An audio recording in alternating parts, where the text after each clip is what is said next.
Assalamu alaikum rahmatullahi wa barakatuhu. Continuing on with Ramadan Prep. So we want to discuss dealing with fitnah during the month of Ramadan and kind of preparing yourself to deal with it. There's a hadith where the Rasul basically says, Sallallahu Alaihi Wasallam, those who don't give up vain speech, lying, cursing, things involving your manners, those who don't stay away from certain things, we'll just say bad characteristics in actions and in speech, then Allah Azza wa Jal is not in need of your fast. This is during Ramadan, and this is during the fasting days outside of Ramadan. And then how the scholars discuss how certain things doesn't necessarily invalidate the fast, but it does take away from it. And of course, some scholars may see it a little bit as it does invalidate it. So you want to get yourself in a position to where you're prepared to deal with it, because especially with y'all being new, never fasted 30 days in a row before, so it's going to be new to you. And one thing, I have yet to see a Ramadan in my lifetime that Muslims don't fall into arguing and debating. And it's generally over some form of fanaticism. They done became fanatics to a particular clique, a particular group. If it's not arguing and debating over the moon, arguing, debating over rulings, colors, it's just always something. And you want to know how to deal with it, right? And you want to start to work on your nafs. See, shaitan is locked down during the month of Ramadan, right? But if your nafs is wicked, if you don't have control of your nafs, you still going to be a bad person during the month of Ramadan. And people who not even Muslim and who not fasting, that's why their evil doesn't turn out. They are already corrupted to the core. Shaitan don't really need to deal with them on a day-to-day basis, because he already instilled being evil and wicked and conniving is just a way of their life.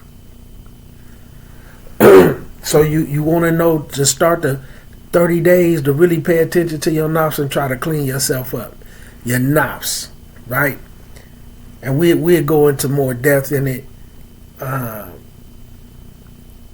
Possibly like when we do stuff and I don't record it for YouTube, right? So I'm gonna give y'all an example, man, of a person, a Muslim brother, man, who I was able to see his scholarship and the way he dealt with a situation. And I want to point this out, man, because I'm scared for the future of the young Muslims. I really am, man. I really am. So, there's a situation, the brother, I'm going to mention this part. He's a PhD graduate, right, from the University of Medina. So he was given a khutbah, right? Now, years ago, when he was still at school, and while I'm telling this story, I want y'all, it's a lot of little jewels that you could take from it. The one jewel that I want to point out before I get too deep in it, you got to learn to use some common sense. And don't fall into fanaticism. So, a particular brother had made some comments, and he had an audience, right? and he was talking about how for us urban Muslims, in some areas, our masjids is like in the middle of gang territories, drug territories, prostitution. We in those type of areas. So he was talking about how the companions, how they and the Rasulim, they cleaned up these type of areas. So he was saying how the Muslims need to be in the forefront of cleaning up the communities. So we need social programs, right? He was like, we got like nurses, we got doctors that's Muslim. We need to set up like a table or something outside the masjid and have people come get tested, right, to see if they have any diseases or if they're on drugs and they want help with drugs and alcohol. Come to the table and figure out ways to get them into treatment. And then he was like, a lot of the Muslims, he was like, pass out condoms and start trying to do things to clean up the society, especially the neighborhoods where our masjids are. So he was like, there's more to the deen than just talking about Tawheed. We need more than, you need to teach more than Tawheed. We need to teach more than Tawheed. And he was talking about these marriage programs, how, and at this point in time, marriage in the Muslim community was worse than what it is now. Right now, Muslims having problems getting married. They can't find somebody they really want to be with. But at this point in time, people getting married 3-4 times. Like I'm seeing sisters, they've been married 4 times in 3 months because they getting bogus coolers. Brothers been married 8 times. One sister, like situations like this. Sister married to a brother. He completely divorced her. Now they want to be, and wallahi, this is the type of stuff that was going on. Now she wants to be back with him. So he go and get one of his Muslim friends that she also know, that comes to their house and hang with them, and arrange for them to get married and have sex one time, so that have sex one time and then divorce each other so they can marry each other again. And this was in the Salafi community. But this wasn't just one incident. This was a common thing. Wallahi, they brought a brother in. He was still in school in Medina. They brought him to Germantown Masjid, right, to give a khutbah. He was here on break. And I was listening to the khutbah live, man, and that brother said, they didn't have him back because he admonished them. You know what I'm saying? He gave the type of khutbah he was supposed to give. But, of course, they felt like their toes was being stepped on. He said, man, there's a few sisters in here and 8, 9 brothers all know what y'all look like naked. Y'all playing games, passing these sisters around, and sisters, y'all playing games, running back and forth through these men. So anyway, when the brother was talking about there's more to the deen than just teaching Tawheed, they take that little bitty comment because they felt like it was a shot at them, when I'm all the way in Illinois and the masjid that I was attending at the time before they split, wallahi, you could come right up out of the masjid and it be prostitutes right there on the corner. You know what I'm saying? A dope house, even with Muslims. The house that the masjid owned and they got some Muslims staying in it, and they turned that into a dope house. So they took it as a shot, as personal, but there's masjids like that all over the world that's in those type of areas. So they try to say that he was an imbecile, the whole deen is Tawheed, right? And the reason why these people having these social ills and all this and that, because they don't understand Tawheed. But a lot of this stuff is going on in your masjid though. Huh? Perk heads, people ODing, this, that, and the third. You know, even had an individual who was the one of the top guys in y'all community who had been raping his wife's daughter for 8 years.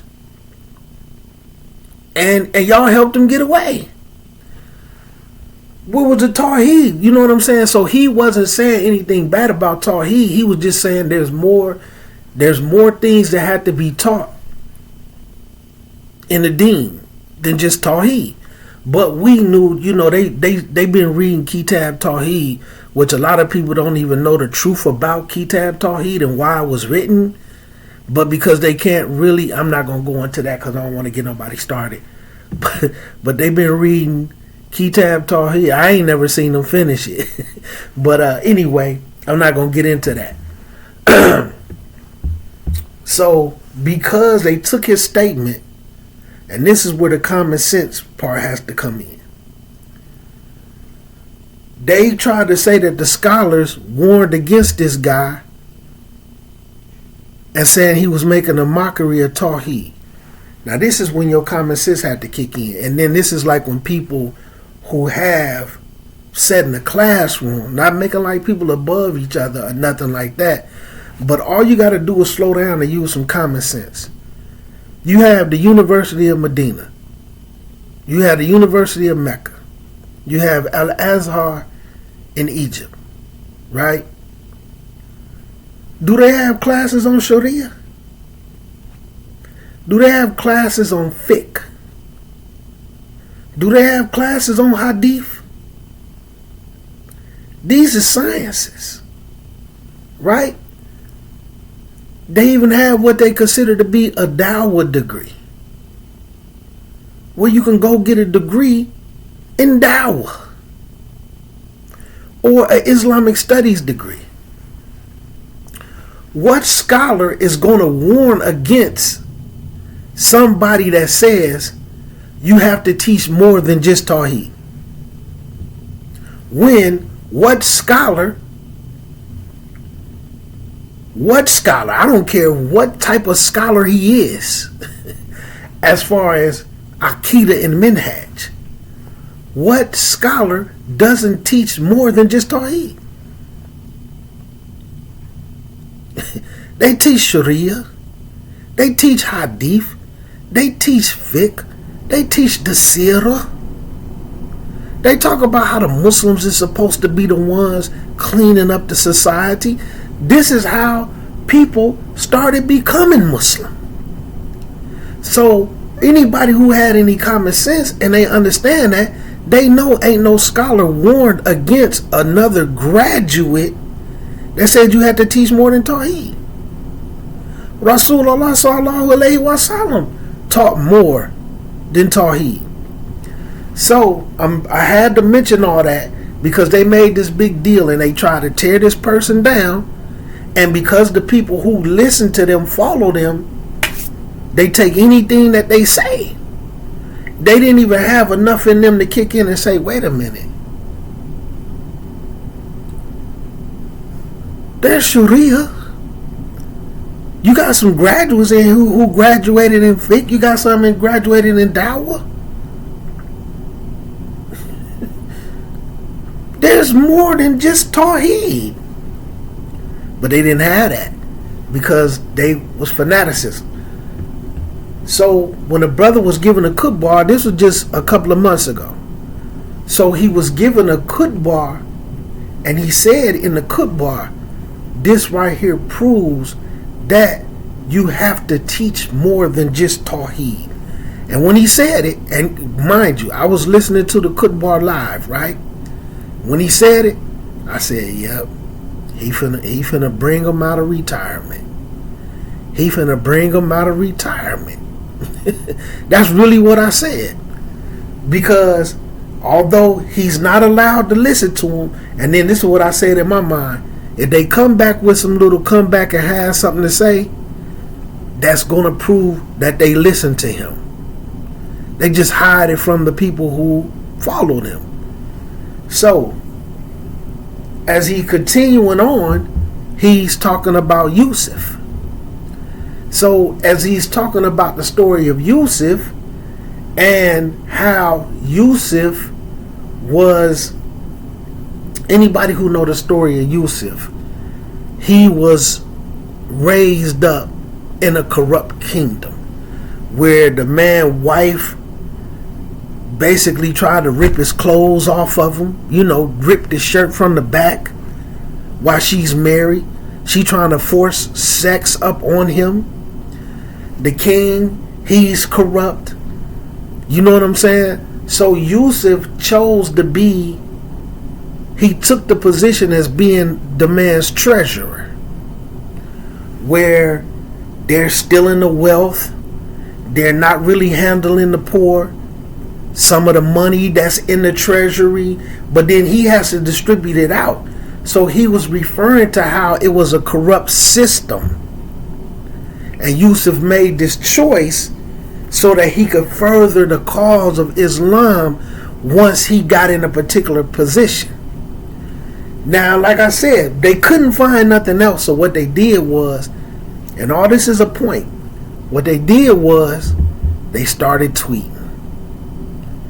Yeah, that brother's statement needs more clarity.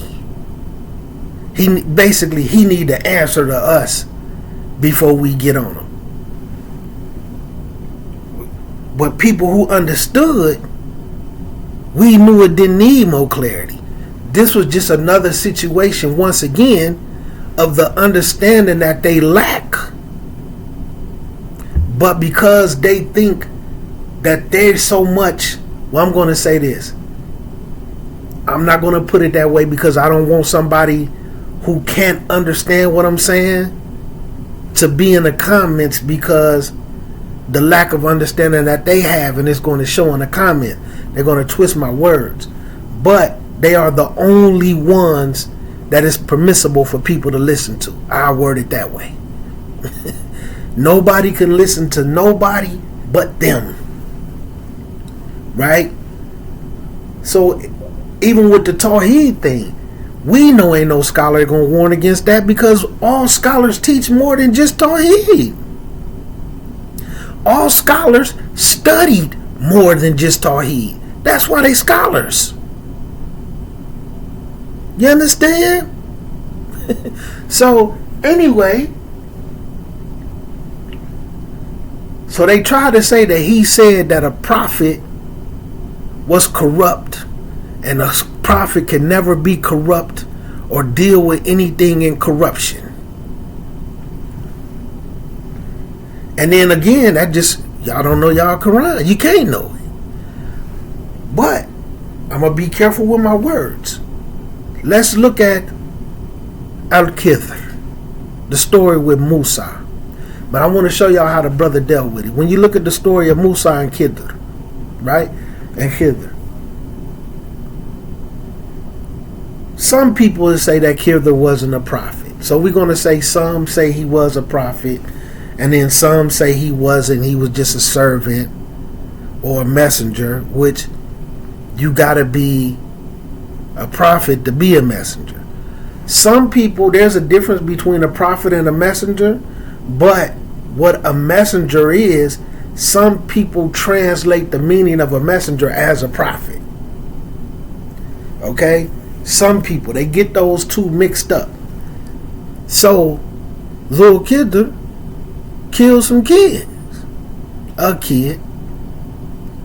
He did some things to a boat.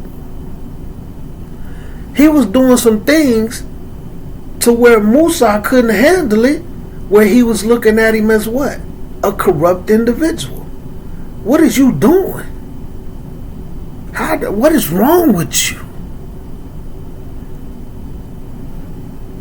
So, to the naked eye, the man was involved in a system that was corrupt because he had to distribute the cash. And there's haram money, there's money they're stealing. But nobody ever said what they tried to say. This was just show how they understood, but they needed to come up with something because he used that term. This shows that you have to teach more than just Tawheed.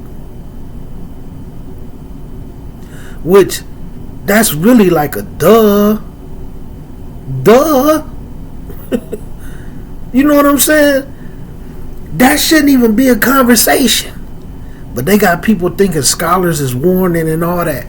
So, what I loved about him, and this is that Ramadan thing. When he came to do the next class, he said, they brought it to my attention that some people said that I said some things, right? Then he clarified it. He said, since I said it in public, he gave them what they wanted. I'm going to clarify it, which it didn't need any clarity. But him understanding that they don't understand, he catered to it. He dealt with that fitna differently. And he did it publicly just for the simple fact that I know that they don't really understand, but because they think they're the only people that's qualified to be listened to, I'm going to give them some clarity because I know that they don't really understand. Not because I was in the wrong, not because I said something wrong, and I'm not going to jump up and defend how I said it. I'm going to go ahead and give them some clarity. And then I'm going to say this and I'm going to say that, and he did it publicly. It backfired on him because they wasn't expecting that from him. But I learned from that. The man dealt with the fitna like he was fasting during Ramadan. I looked when I seen him do that, and again the class was live, so I'm seeing both incidents live. And when he did that, I said, man, that brother done showed his scholarship. Now the problem is, are they going to be able to do the same thing? So he didn't say they misunderstanding. He just gave the clarity. But what did they say? Shukran, brother, we appreciate you clarifying that for us. They went on what they do. I'm just gonna word it that way.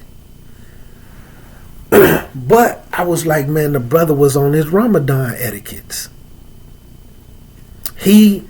That's a person who had a nafs in check. He gave clarity to the statement in such a scholarly fashion, right? Because he knew that they really didn't understand. Just like, how on earth do y'all not understand that you had to teach more than Tawheed? Why would that even be something to call a scholar on the phone and say, this student, this graduate said that we need to teach more than Tawheed?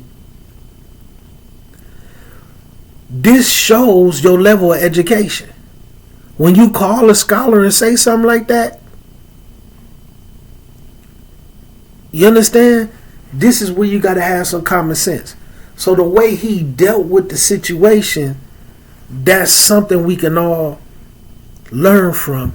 And you want to have that kind of etiquette during Ramadan. They trying to start a problem.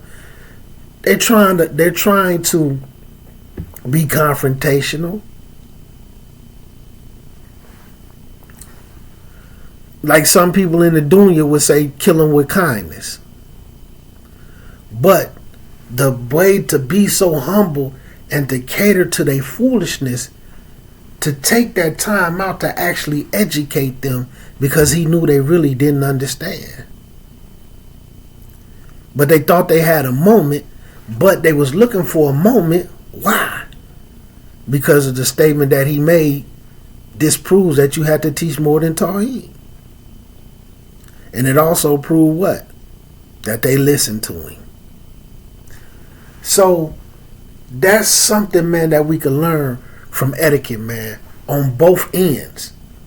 Because when you come to somebody, or when you say this and that, but you, for the purposes of trying to be confrontational, make sure you're right. Don't twist up a person's words. Don't twist up a person's statements. And then, once they clarify for you, give them their rights. Be back Muslim. This is the type of mannerism that you want to have during Ramadan. But Ramadan should be that springboard to where you continue to have it every day of your life. This was some months ago. And everybody might not see it the way I see it, but I see the brother's scholarship. This is something we want to learn and have that type of sabr when Ramadan comes. Because the fitnah is going to be there. The fitnah is going to be there. And it's going to be some people who just fanatics towards whatever it is that they own. And to be honest with you, this is something that I have come to see.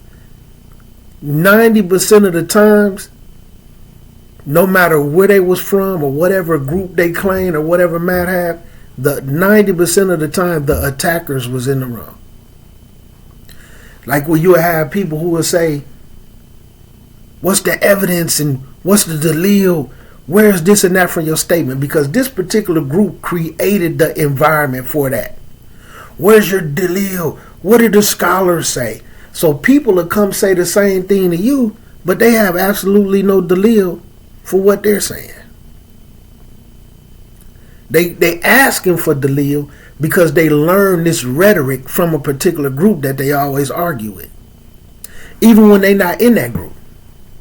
Where's your evidence? What's your dalil? You need to be mindful of your statements. When the whole time they the one who misunderstand. But then on top of that, they have absolutely no dalil for anything that they're saying. Just like them. So when Ramadan comes, because I'm gonna say this, the alhamdulillah, things are starting to change in the ummah, in the United States. People starting to gravitate and try to come together.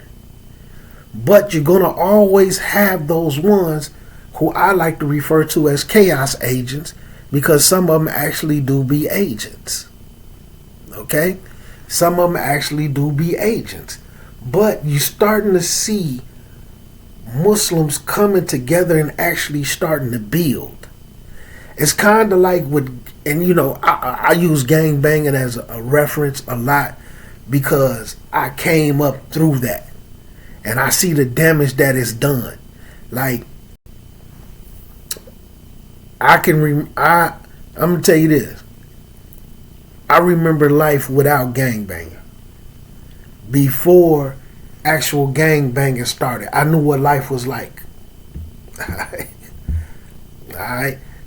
I'll say in this environment.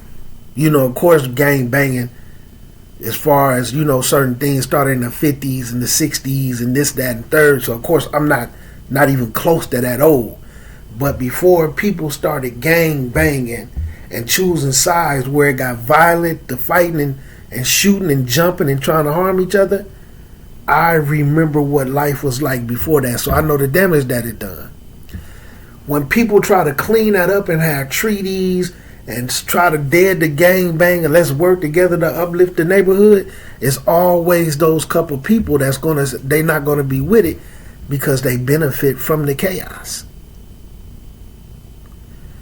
They don't want people to clean their life up. So now that Muslims starting to build and come together and really getting some real good education out there, you have people who they're not going to stop being disruptive. And some of them, not intentionally, they just picked up that rhetoric and that demeanor, and they're just confrontational, but they don't have the M to back it up. They don't know if you're right or wrong. They're just going to make you wrong. Get it in you to be able to deal with that. And start working on it now for when Ramadan start. So like where you had those words where y'all gonna start to learn where it say when somebody come to you with some arguments, somebody come to you with some confrontation, you say, pardon me, man, I understand where you're coming from, but I'm fasting. I ain't on that right now. I'm fasting. I'm refraining. I'm not just refraining from food and drink and sex during the daytime. I'm refraining from what you coming at me with. Start working on it now. Start working on it now. Alright? So let me touch these couple of little hadiths, man, and I wanna close it down. You know what I'm saying? I'm gonna touch these couple of little hadiths and start to prepare yourself. And while I'm getting this, I'm glad y'all finished the whole Akida class, right? It's a brother, man, who working with them Akida classes, right? And he said to me today, you know what I'm saying? The brother was like, basically along the line, wallahi, this is one of the best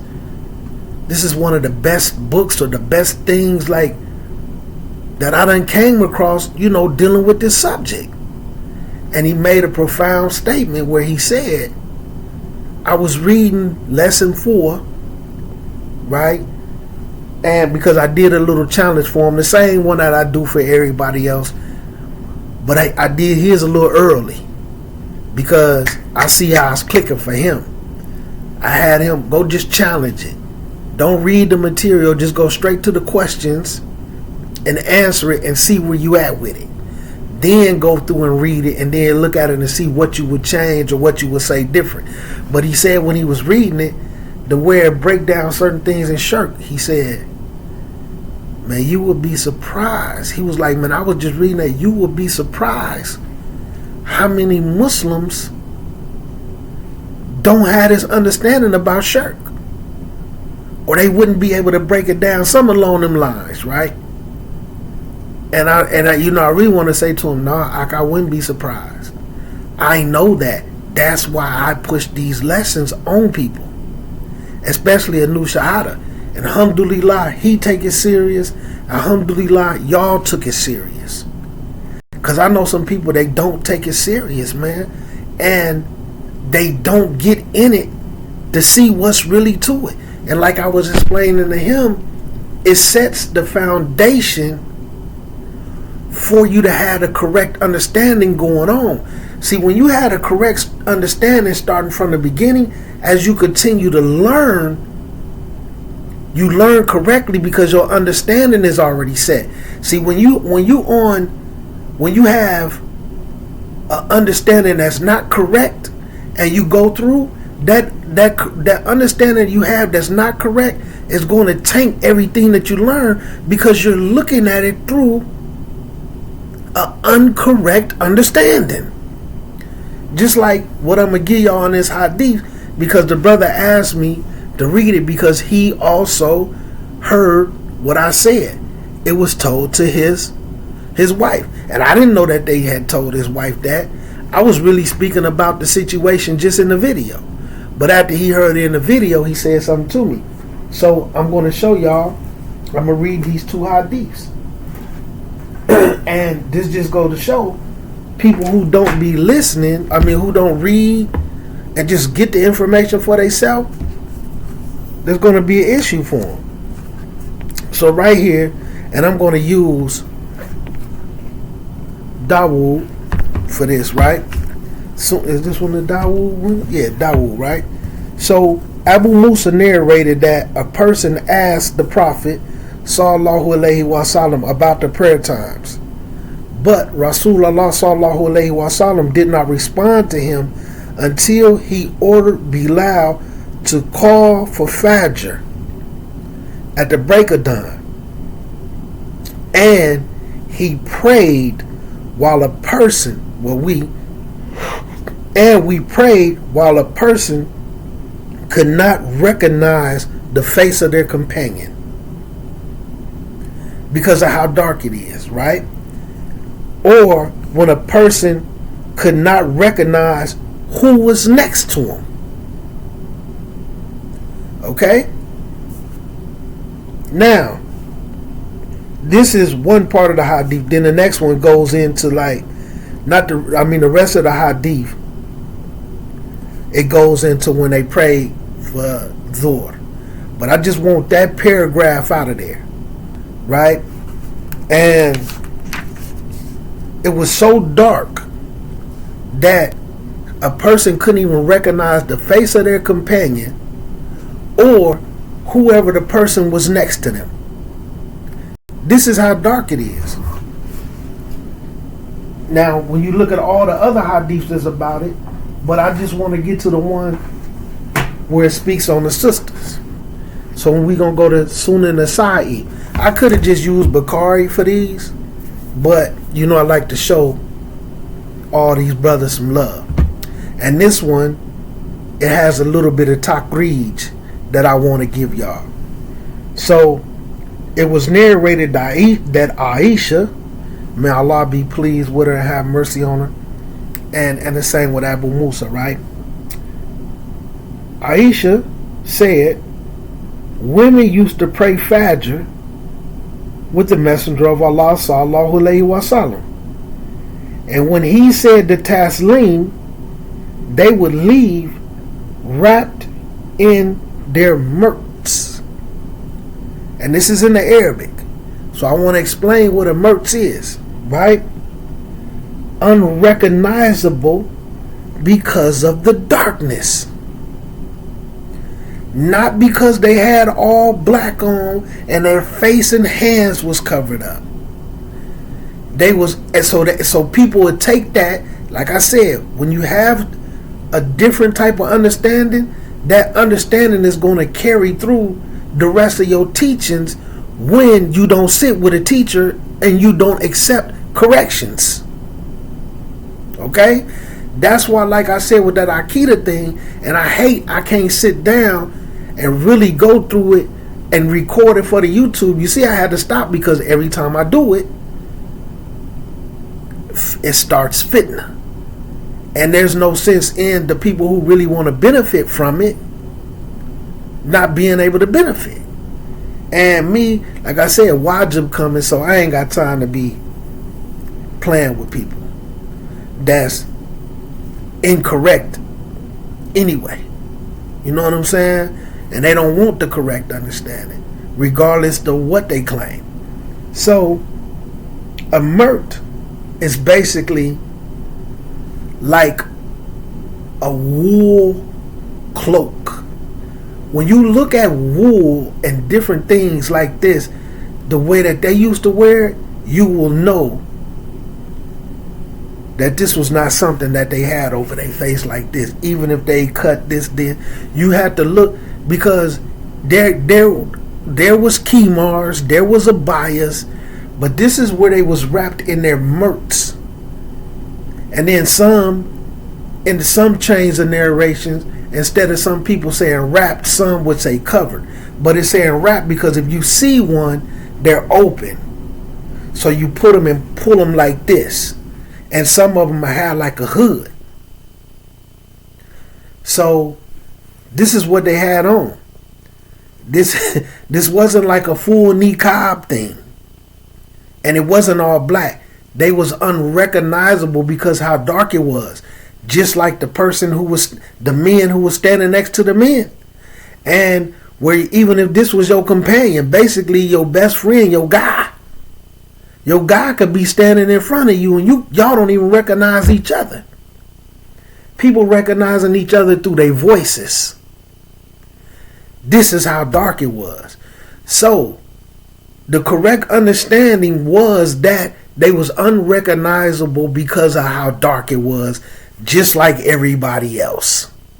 Not because they had on all black niqabs, where people took this and gave it as the lil that you have to have on all black, and it got to be niqab, and it got to be this, and it got to be that, and they use this hadith as the lil. But like I said, for people who don't read for themselves, don't even realize all the hadiths that's in it, that's where the books that you see it in, it clearly say that they was unrecognizable because of the darkness, because of how dark it was outside. It said in the hadith, but people don't go and look for themselves because they only listen to, and I'm not just picking one particular group. This happens with a lot of the groups. So look, just to give a little talk reads. It follows from this narration that Allah's Messenger sallallahu alaihi wasallam usually completed the Fajr prayer in lingering darkness at a time called ghalas. According to the classical Arabic lexicon, the term ghalas is applied to the darkness of the last part of the night when it becomes mixed with the light of dawn or the beginning of dawn, right? Until it spreads in the tracks of the horizons. Although performing it at the time of asfar, when the light of daybreak is more clearly visible, is also permitted.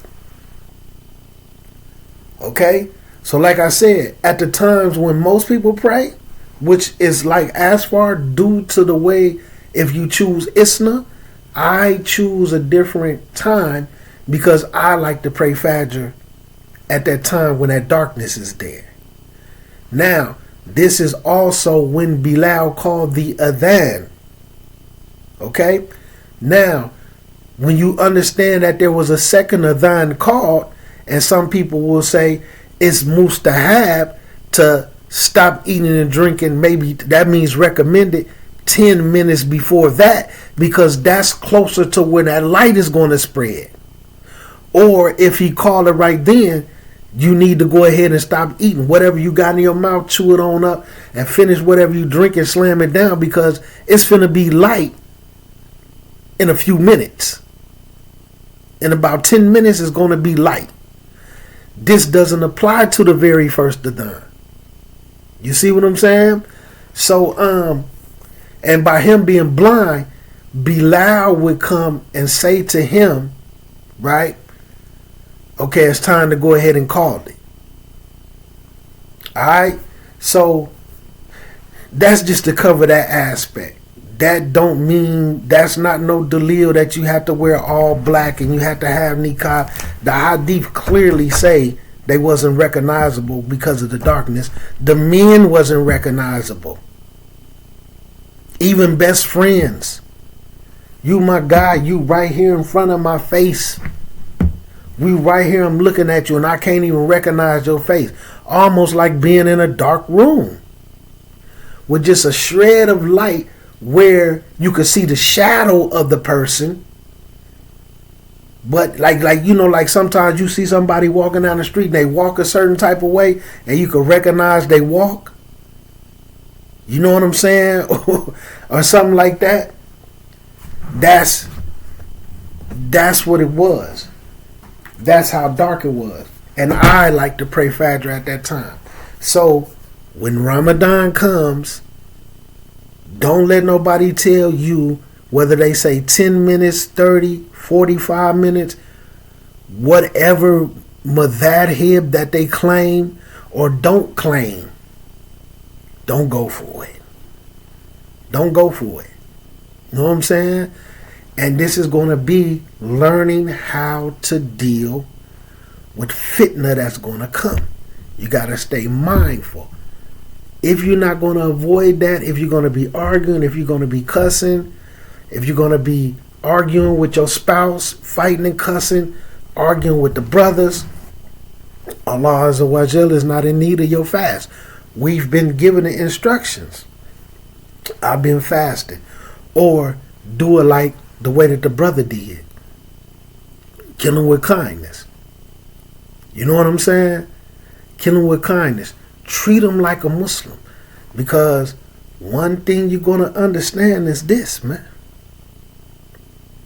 One thing you're going to understand is this. Some people really don't understand, man. And some people, no matter how hard you try, you're not going to be able to get them to understand. Nobody will. You know, but inshallah,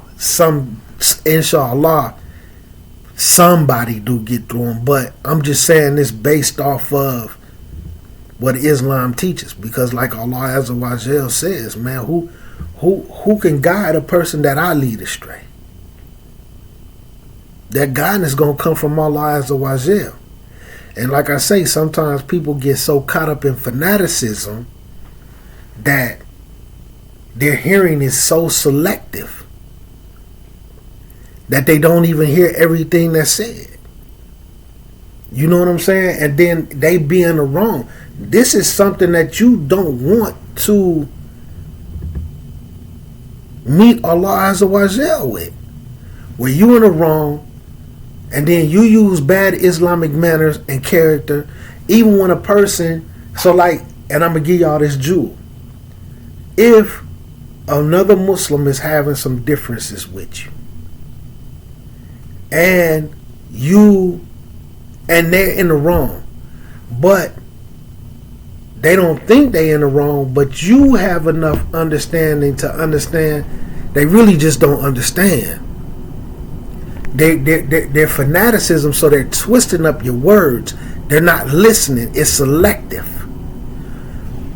Or whatever the situation it may be, still salam them at the end of the conversation. Because when this type of situation happens, and then you salam them and you leave with what's good in your heart, right? If they don't salam you back and then they continue to feel a certain type of way, you took the steps that you were supposed to take. Because there's a hadith where if two Muslims have a disagreement or they feeling some type of way, if they leave without salaming each other or rectifying this affair, then none of their good deeds is accepted until they rectify that. That's a scary thought. Until they rectify that. You know what I'm saying? And Allah Azza wa Jal tell the angels, don't write down none of their good deeds. Some people got stuff that probably went on for 10 years that they never rectified. And then the sad part is, if they think they're in the right, they're not going to rectify it until they can humble themselves. That's why I say I love the way that brother did that, and I learned from it. He knew he didn't have to clarify that. But due to him knowing that that person didn't really understand, he did it as a form of islah, and hopefully setting the tone for them to start to be the exact same way, because they imitate everything he do just about.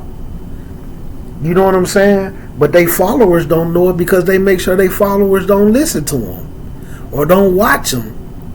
But us, we know it. You know what I'm saying? Just like how I said, who doesn't know that you're supposed to teach more than just Tawheed? Like, why is that an offensive statement? You know what I'm saying? And see, everybody want they Abu Uwais and Goldie moment, and y'all not getting it. For everybody who know about the Abu Uwais and Goldie moment, okay? Everybody was looking for that Abu Uwais Goldie moment, and it just don't be their time, man. You know, who doesn't know being a treasurer for a corrupt kingdom? Who doesn't know the kingdom is corrupt? The wife trying, I mean, come on, man. Like, how does that need to be explained? It's just like, let's say I'm Muslim and I call myself selling dope because I want to feed my family, But really, I want my family to have designer shoes, designer clothes, jewelry. This is about more than putting food in their mouth. See, some people, man, I'm just trying to feed my family. No, this is doing way more than getting something to eat. But I can look at myself and say, because I'm praying this and that, this isn't corrupt what I'm doing here.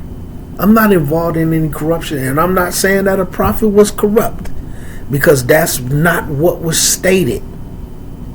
So I'm also not saying that, because like I said, I understand there's some people that don't understand. So anyway, man, let me get on up off of here, man, and take that, man. Be mindful when it comes to fitnah, argumentation, and differences. Because some people don't know no better. Right? You got to be mindful of that. Some people just only deal with the first people that they met as Muslims. This is the only understanding they have. This is the only thing they've been told. So you have to be gentle up on that. And leave off with the salam. If they don't salam you back, and they have an attitude, especially if they are in the wrong, then you just have to, you did what you had to do. Astaghfirullah, astaghfirullah, astaghfirullah, Allah tried. You know what I'm saying? And sometimes this stuff be on the internet. It ain't like you could go over their house. It ain't like you could catch them in the masjid. Sometimes you can't rectify it. So like especially if it's on the internet or somebody you don't really see like that, get that salam out. With pure intentions though. Pay attention to your nafs, so that shaitan won't have you tripping when Ramadan starts, to the point where he don't even need to be around. He don't even need to whisper to you, because your nafs are already corrupted. You know what I'm saying? And we'll get more in depth. You know what I'm saying? But learn from what I'm saying. Learn from what I'm saying, because communities and stuff, man, they starting to come together, and some of these people, man, they need to unlearn some behaviors that a particular group made popular amongst people, and everybody using this rhetoric when they don't even know what dalil is. What's your evidence? What's this? What's yours? Oh, you generalizing. No, you generalizing. See, I want to say this because I don't want them to feel like I'm saying something to them. I'm going to say this for the individual in the comments who clearly didn't listen to my video, even when we time stamped, but I've dealt with him before. You know what I'm saying?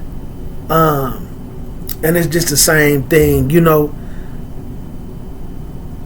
I ain't going to address it. I salamed him. Like I said, man, I understand, you know, you had good intentions, but you're clearly not listening, but you're twisting my words because you needed to say a certain thing. But this is what he said. I'm not addressing him. I'm just saying what he said so people can understand what I'm talking about. He gonna say, where was your teachers at? In Saudi Arabia? Like he has some type of issue with Saudi Arabia. And he was like, it just seems like a particular group, like those who learn from those Saudi scholars. I already know what he's talking about. He's talking about those Salafis, but not realizing you're acting exactly like them. And just because you hear me say in a particular video that I am Salafi, I make it clear I'm not one of them. You know what I'm saying? Some people say it feel like I have something against them. I have something against people who's misleading Muslims, no matter what they call themselves, especially when they have an agenda that's beneficial, no matter who they is. And you know, he trying to say that it seemed like I had something against the Hanafis when and I'm talking about all Hanafis when I say within the first 2 minutes. I'm not saying all Hanafis do this. I don't know if all Hanafis do this, but I'm speaking on this because the Hanafis in my area, right? And some of the Hanafis that live in the area where the new Shahadas are have this same belief. This is why I'm addressing it. But in his head, because the word Hanafi is being said, and he think I'm part of that Salafi group, he called himself saying something. Oh, you talking about all of the Hanafis. In the very beginning, I said, I'm not saying all Hanafis do this. I'm saying the ones in my area and some of the ones. What part of some of the ones in the areas where they live at had that belief? So they're going to tell you that. What part of that you don't understand is because you have selective hearing, because you being a fanatic about Hanafiya, all the way to the point where you getting ready to abuse the teachers and scholars in Saudi Arabia over something that you're misunderstanding. And then even when I time stamp it for him, what I'm clearly saying, it's not even in their mad hat. If you ask them for Dalil, they can't even show it to you. But I clearly say, because somebody probably gave them some type of fatwa or made a ruling on it based on the custom of the people. He want to tell me that you said you don't even know the ruling of it. I do know the ruling. I never said that. So even when you show him the Dalil and the proof, he got to come back and twist it up and say I said something different. Just like in the video, he always want to say, where's the proof, where's the evidence? But when he made a statement that you can't do 2 rakats when the kubbar is going, he didn't have no evidence for that.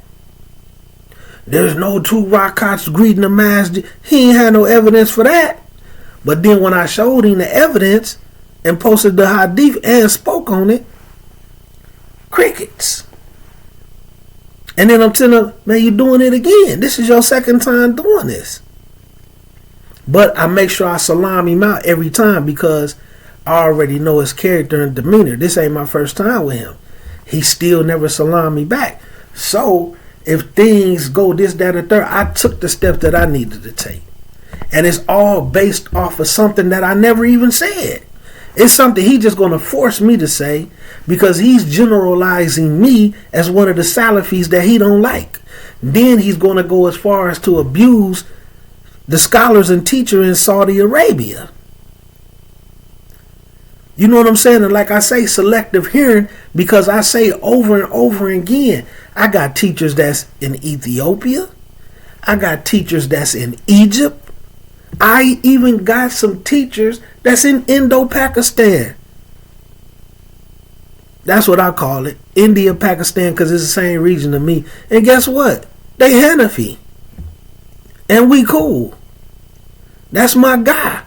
I feed, just like when this Ramadan come, I'm probably going to do it again there. But now that the brother got the masjid up and running here, I probably going to feed the masjid here. But I feed the whole masjid over there. And they Hanafi, Deobandi. And I'm talking about for the whole month of Ramadan.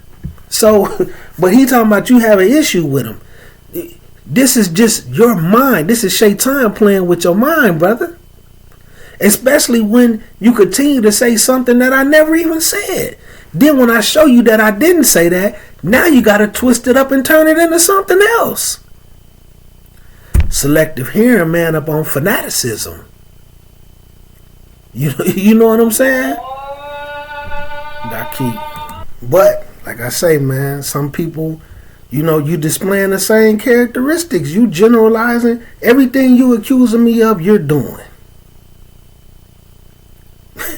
Everything you accusing me of, you're doing. I'm sitting up saying this masjid is Hanafi Tabligh. Well, you act like you have, when I clearly say the Hanafis in this area, and I ain't saying I got a problem with them. But for the ones that's teaching people, and I'm going to say this, and I'm going to end. I seen some brothers. This was a time, man, when Fajr was coming in around 4:30. I'm sitting up around a Muslim who's making sure that his wife, because they having arguments, because he's making her get up at 3 a.m. to cook. He wants to be eating by 3:30 so that he can assure that he's done by 4. And Fajr coming in like around 4:30 or something like that. Now, when he does this, even according to the hadith, when Fajr coming in at 4:30, brother, you still got up till about 5:15 to eat. Sunrise about 6:05 or something like that. You still got till about 5:30. You trying to be done eating at you want to start eating at 3:30 and drinking. But the point is, it was hot. It was summertime. By the time his day got on, he was breaking. He couldn't get through his fast because the man ate at the wrong time. Now he couldn't get through his fast. He didn't have enough time to get enough little water and stuff in him. Because, you know, some people who have that coffee, man, who addicted to coffee, they gotta have their coffee with their breakfast. Now they can't get no water in it. We know coffee dehydrates you. And I'm watching him breaking down. I'm sitting up trying to tell him, and I already done told him, man, quit doing that, because I stayed itikaf. I was doing itikaf with them, and they tried to do the same thing. Try to get me. I'm like, man, what is y'all talking about? Well, yeah, no, it got to be 30, 45 minutes. Nah, man, y'all don't know what y'all talking about. Show it to me. And this was the Hanafi Tablighi Jamaat. And again, that don't mean I don't hate them. I don't have nothing against them. See, one thing about me is I don't have a problem with the people. I have a problem and an issue with the teachings. You know what I'm saying? Just like the Muslim who sell drugs. I don't have a problem with that person. You my Muslim brother. I have a problem with the drug selling. Now, once you try to recruit people into it, I'm going to tell them don't fool with you. And then if you start to overstep your bounds and sell drugs in the masjid at Jumu'ah and all that type of stuff, now you done gave me reason. Yeah, now, because this is the house of Allah. Yeah, I got an issue with you. But I'm still going to salam you. So, you know, sometimes, man, people mind, man, you just have to learn how to, you just got to learn. And this is why I'm saying mix and mingle, so that you can get an understanding of the people, so that you know how to deal with them, and don't just put them in one big pot and generalization and like what he's trying to do to me and claim I'm doing to him and all these other Hanafis with stuff that I clearly never ever even said, man. Y'all gotta learn how to deal with the Muslims, man, because we're broken up into different groups, and we just need to get to know each other. Like how, you know what I'm saying? Because they still Muslims, man. They still Muslims, and you keep that mindset, man, and you're gonna be okay. And then just understand and thank Allah Azza wa Jal, and be like, you know, because like I said, sometimes their level, not this as a diss or a knock, but sometimes the way they react and the some things that they say, you could tell that they don't really understand. You know what I'm saying? Like I said, who don't know that more than Tawheed need to be taught?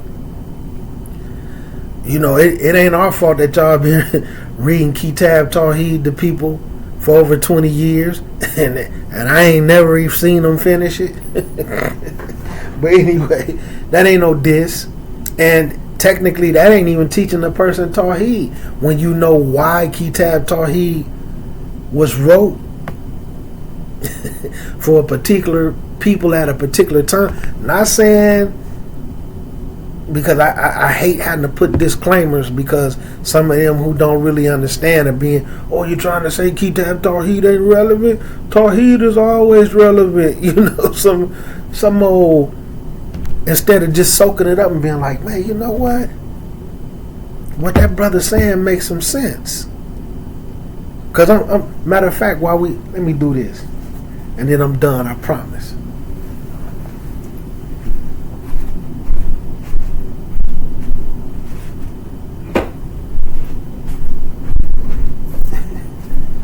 This right here, Aqidah at Tawheed, is 455,000 times way more beneficial than Kitab Tawheed, just because it got Tawheed on it, and it's talking about talismans and a lot of stuff that we don't even really do.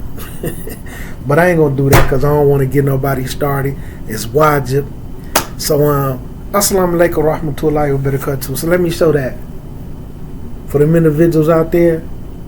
Go get Aqidah at Tawheed if you want to start to get into some real Tawheed. As far as, go and get this, and then compare the two, and you'll be like, whoa, why they not doing Aqidah at Tawheed? Assalamu alaikum rahmatullahi wa barakatuh.